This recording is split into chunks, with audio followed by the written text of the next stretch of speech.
Heart attack और stroke अक्सर एक ही वजह से होते हैं, पुअर ब्लड सर्कुलेशन। और जब ब्लड स्मूथ फ्लो नहीं करता तो आर्टरीज में क्लॉट्स बनने का रिस्क बहुत ज़्यादा बढ़ जाता है। आज मैं आपको 7 ऐसे नेचुरल तरीके बताने वाला हूं जो ब्लड फ्लो को बेटर रखने और क्लॉट्स के रिस्क को कम करने में मदद कर सकते हैं। नमस्कार दोस्तों, मैं हूं डॉक्टर सहज जोशी। एक बार फिर आपका स्वागत है मेरी एक नई और इम्पोर्टेंट वीडियो में। आज हम बात करने वाले हैं खून को पतला रखने के बारे में, क्योंकि जब ब्लड सर्कुलेशन ठीक नहीं होता तो बॉडी के लिए ये काफी सीरियस प्रॉब्लम बन सकती है। सबसे पहले एक बात बहुत क्लियरली समझ लीजिए, ब्लड थिनिंग का मतलब खून को पानी जैसा पतला बनाना नहीं होता। इसका मतलब होता है खून ऐसा हो जो बॉडी के हर हिस्से तक स्मूथली फ्लो करे और जिसमें क्लॉट या ब्लॉकेज बनने का रिस्क कम हो। ब्लड सर्कुलेशन क्यों इतना इंपॉर्टेंट है? हमारी ब्लड वेसल्स पाइप की तरह होती हैं, कहीं मोटी, कहीं बहुत ज्यादा पतली। जब ब्लड खून बहुत ज्यादा थिक गाढ़ा हो जाता है तो फ्लो स्लो पड़ जाता है और पतली आर्टरीज में क्लॉट्स या ब्लॉकेज बनने लगते हैं। इसीलिए हाई रिस्क पेशेंट्स को डॉक्टर कभी कभी ब्लड थिनिंग, खून को पतला करने की मेडिसिन देते हैं, जैसे एस्पिरिन, ताकि हार्ट अटैक और स्ट्रोक का रिस्क कम हो। ब्लड थिनिंग सिर्फ एक कॉन्सेप्ट नहीं, एक प्रिवेंटिव लाइफ सेविंग स्टेप भी हो सकता है। सीवियर केसेस में मेडिसिन जरूरी होती हैं, लेकिन डेली लाइफ में डाइट और लाइफस्टाइल का रोल बहुत ज्यादा इंपॉर्टेंट होता है। आज मैं आपको 7 ऐसे नेचुरल फूड्स और हैबिट्स के बारे में बताऊंगा जो ब्लड सर्कुलेशन को सपोर्ट करते हैं और आर्टरीज को हेल्दी रखने में मदद कर सकते हैं। नंबर 1, ओमेगा 3 एक हेल्दी फैट है जो ब्लड फ्लो को इंप्रूव करता है और इन्फ्लामेशन, सूजन को कम करता है।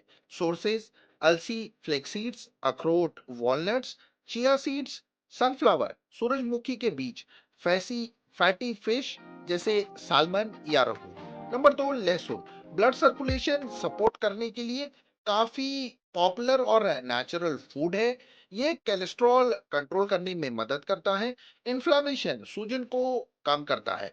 सुबह 1 या 2 कली लहसुन हल्के गुनगुने पानी के साथ आप ले सकते हैं। तीसरे नंबर की दोस्तों अगर मैं आपसे बात करूं तो अदरक। अदरक में ऐसे नेचुरल कंपाउंड्स होते हैं जो ब्लड फ्लो को सपोर्ट करते हैं। आप जिंजर, अदरक का पानी पी सकते हैं या खाने और सैलेड में ऐड कर सकते हैं। हल्दी हल्दी में होता है क्यूरक्यूमिन, जो एक स्ट्रॉन्ग एंटी इंफ्लेमेटरी कंपाउंड है। ये ब्लड वेसल्स की हेल्थ सपोर्ट करता है, क्रॉनिक इन्फ्लेमेशन, पुरानी सूजन को कम करता है। हल्दी, एक चुटकी काली मिर्च, फैट फ्री दूध या पानी के साथ आप ले सकते हैं। इसी के साथ दोस्तों आता है vitamin E. Vitamin E blood vessels lining के लिए इंपॉर्टेंट होता है। आप इसे बादाम, सनफ्लावर सीड्स, सूरजमुखी के बीज और पालक से ले सकते हैं। छठे नंबर पर आता है डार्क चॉकलेट, लिमिटेड क्वांटिटी में। 75% या उससे ज्यादा कोको वाली डार्क चॉकलेट ब्लड सर्कुलेशन को सपोर्ट करती है। ध्यान रहे क्वांटिटी लिमिटेड हो और शुगर, चीनी कम हो। इसी के साथ दोस्तों हेल्दी वेट मेंटेन करना, बहुत ज्यादा वेट होने पर आर्टरीज पर प्रेशर बढ़ता है और सर्कुलेशन, खून का संचार स्लो होता है। Healthy weight natural blood flow को बेटर बनाता है।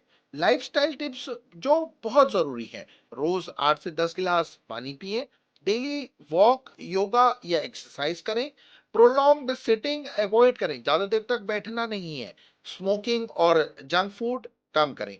किन चीजों से आपको बचना चाहिए? Processed food, refined sugar, fried और जंक फूड। इंपॉर्टेंट प्रिकॉशंस: अगर आप एस्पिरिन या एंटी कोगुलेंट मेडिसिन ले रहे हैं या आपको कोई ब्लीडिंग डिसऑर्डर है तो natural blood supporting foods add करने से पहले डॉक्टर से कंसल्ट करना बेहद जरूरी है।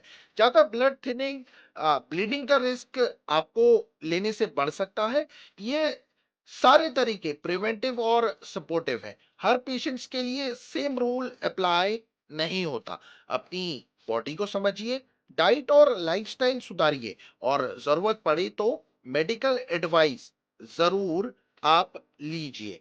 अगर आपको ये वीडियो यूजफुल लगी हो तो इसे अवश्य लाइक कीजिए, अधिक से अधिक मात्रा में शेयर कीजिए और चैनल को सब्सक्राइब जरूर कीजिए। और दोस्तों, इसी के साथ मैं आपको बताना चाहता हूं, अगर आपको हृदय संबंधित, हार्ट संबंधित कोई भी दिक्कत परेशानी हो रही है, आपको अत्यधिक एंजाइटी, रेस्टलेसनेस, बेचैनी होती है, आपको नींद सही ढंग से नहीं आती है, अचानक आपके हाथ में दर्द होता है जो कंधों तक आ रहा है, तो इसके लिए आप नजदीक के एरिया में किसी क्वालिफाइड अनुभवी होम्योपैथ डॉक्टर से जरूर परामर्श लीजिए, मिलकर इलाज कीजिए। डॉक्टर को अपने लक्षण बताइए, उस हिसाब से जो डॉक्टर साहब आपको, होम्योपैथ डॉक्टर साहब जो आपको दवाई देते हैं, उसका आप इस्तेमाल कीजिए। निश्चित ही हृदय संबंधित दिक्कत परेशानी से आपको होम्योपैथिक दवाइयां इस्तेमाल करने से बहुत अच्छी और लंबे समय तक राहत मिली रहेगी। इसी के साथ दोस्तों, आप सभी अपना बहुत अच्छा ख्याल रखिए। बहुत बहुत धन्यवाद।